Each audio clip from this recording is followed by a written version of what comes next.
ತಿಂಗಳಲ್ಲಿ commercial gas cylinder ದರದಲ್ಲಿ ಭಾರಿ ಏರಿಕೆ ಕಂಡು ಬಂದಿದೆ.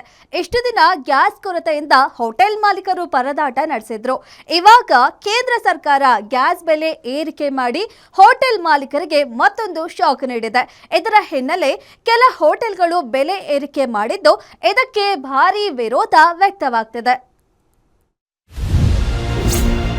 ವಾಣಿಜ್ಯ ಗ್ಯಾಸ್ ದರ ಏರಿಕೆ ವಾಟಾಳ್ ವಿನೂತನ ಪ್ರತಿಭಟನೆ. ಬೆಂಗಳೂರಿನ ಹೋಟೆಲ್ಗಳಲ್ಲಿ 10% ದರ ಏರಿಕೆ. ಖಾಲಿ ಸಿಲಿಂಡರ್ ಪ್ರದರ್ಶಿಸಿ ಕೇಂದ್ರ ಸರ್ಕಾರದ ವಿರುದ್ಧ ಕಿಡಿ.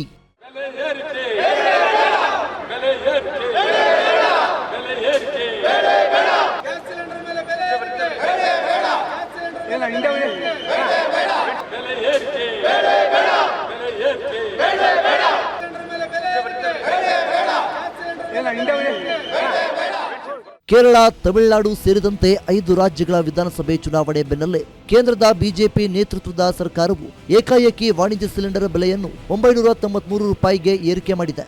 ಇದರಿಂದ ಬೆಂಗಳೂರು ನಗರ ಸೇರಿ ದೇಶದಾದ್ಯಂತ ಜನರು ತತ್ತರಿಸಿ ಹೋಗಿದ್ದಾರೆ. ಸಿಲಿಂಡರ್ ಬೆಲೆ ಏರಿಕೆಯಿಂದಾಗಿ ಹೋಟೆಲ್ ಉದ್ಯಮಕ್ಕೆ ಭಾರಿ ಆಘಾತವಾಗಿದೆ. 19 ಕೆಜಿ ಕಮರ್ಷಿಯಲ್ ಗ್ಯಾಸ್ ಸಿಲಿಂಡರ್ ಬೆಲೆ 3071 ರೂಪಾಯಿಗೆ ಏರಿಕೆಯಾಗಿದೆ. ಇದು ಕಳೆದ 60 ದಿನಗಳಲ್ಲಿ 1200 ರೂಪಾಯಿ ಹೆಚ್ಚಳವಾಗಿದೆ. ಹೀಗಾಗಿ ಹೋಟೆಲ್ ಮಾಲೀಕರು ಪ್ರಧಾನಿಗೆ ಪತ್ರ ಬರೆಯುವ ಮೂಲಕ ತಮ್ಮ ಕಷ್ಟಗಳನ್ನು ಹಂಚಿಕೊಂಡಿದ್ದಾರೆ. 60 ರೂಪೀಸ್ ಇದು ಇಡ್ಲಿ ವಡ ಬಂದು ಈಗ 75 ರೂಪೀಸ್ ಇದೆ. ಮುಂದೆ ಈಗ 1000 ರೂಪಾಯಿ ಮಾಡಿರೋದ್ರಿಂದ 100 ರೂಪೀಸ್ ಗ್ಯಾರಂಟಿ ಮಾಡ್ತಾರೆ.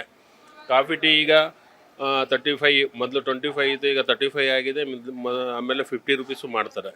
ಈಗ ಎಲ್ಲ ಜನಗಳ ಮೇಲೆ ಹೊರೆ ಬೀಳ್ತಿದೆ. ಈಗ ಕೇಂದ್ರ ಸರ್ಕಾರಕ್ಕೂ ಹೊಣೆ ಆಗಬೇಕು, ರಾಜ್ಯ ಸರ್ಕಾರನೂ ಹೊಣೆ ಆಗಬೇಕು. ಇದನ್ನು ಏನಾದರೂ ಮಾಡಿ ಜನಕ್ಕೆ ಅನುಕೂಲ ಮಾಡಿಕೊಡ್ಬೇಕು. ಈಗ ಜನಸಂಪರ್ಕದಲ್ಲಿ ಏನು ನಡೀತಿದೆ, ಜನಗಳಿಗೆ ಏನು ಬೇಕು ಅದನ್ನು ಮಾಡಬೇಕು. ಇನ್ನು ಕಮರ್ಷಿಯಲ್ ಗ್ಯಾಸ್ ದರ ಏರಿಕೆಯು ಹೋಟೆಲ್ ಉದ್ಯಮದ ಮೇಲೆ ತೀವ್ರ ಪರಿಣಾಮ ಬೀರಲಿದ್ದು, ಊಟ, ತಿಂಡಿ ಮತ್ತು ಪಾನೀಯಗಳ ಬೆಲೆಗಳನ್ನು 10% ದರ ಏರಿಕೆ ಮಾಡಲಾಗಿದೆ.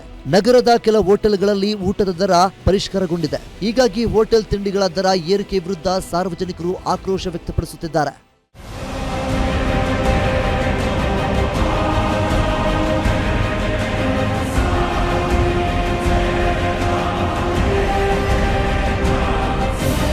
ಇಂದು ಸಿಲಿಂಡರ್ ಬೆಲೆ ಏರಿಕೆ ಖಂಡಿಸಿ ಕೆಂಪೇಗೌಡ ಬಸ್ ನಿಲ್ದಾಣದಲ್ಲಿ ವಾಟಾಳ್ ನಾಗರಾಜ್ ವಿನೂತನ ಪ್ರತಿಭಟನೆ ನಡೆಸಿದ್ದಾರೆ. ಗ್ಯಾಸ್ ಸಿಲಿಂಡರ್ಗಳ ಮೇಲೆ ಮಲಗಿ ಆಕ್ರೋಶ ವ್ಯಕ್ತಪಡಿಸಿದರು. ಕಡಿಮೆ ದರದಲ್ಲಿ ಕಮರ್ಷಿಯಲ್ ಗ್ಯಾಸ್ ಸಿಲಿಂಡರ್ ಬೇಕೇ ಬೇಕು. ಯಾವುದೇ ಸೂಚನೆ ಇಲ್ಲದೆ ಕಾಫಿ, ತಿಂಡಿ ಬೆಲೆ ಏರಿಕೆ ಮಾಡಿದ್ದಾರೆ. ಇದರ ನಿಯಂತ್ರಣವೇ ಇಲ್ಲ. ಹೋಟೆಲ್ ಮಾಲೀಕರು ಮನಸ್ಸಿಗೆ ಬಂದ ಹಾಗೆ ಏರಿಕೆ ಮಾಡುತ್ತಿದ್ದಾರೆ ಎಂದು ಕಿಡಿಕಾರಿದ್ದಾರೆ.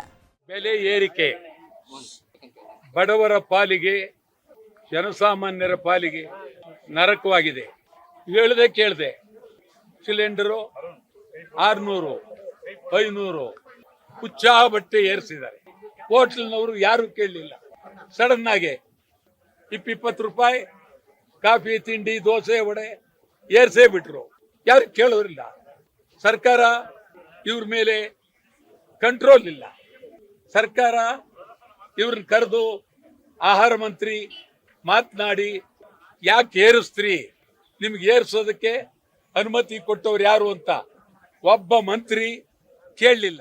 ಗ್ಯಾಸ್ ಅಭಾವದಿಂದ ಈಗಾಗಲೇ ಹೋಟೆಲ್ಗಳಲ್ಲಿ ಕಾಫಿ, ತಿಂಡಿ ಬೆಲೆ ಏರಿಕೆಯಾಗಿರುವುದು ಜನಸಾಮಾನ್ಯರಿಗೆ ತೊಂದರೆ ಉಂಟು ಮಾಡಿದೆ. ಇದೀಗ ಕಮರ್ಷಿಯಲ್ ಗ್ಯಾಸ್ ಸಿಲಿಂಡರ್ ಬೆಲೆಯಲ್ಲಿ ಭಾರಿ ಏರಿಕೆಯಾಗಿರುವುದರಿಂದ ಕಾಫಿ ಬೆಲೆ ಸಿಕ್ಕಾಪಟ್ಟೆ ಏರಿಕೆಯಾಗಬಹುದು ಎಂಬ ಆತಂಕ ಸೃಷ್ಟಿಯಾಗಿದೆ.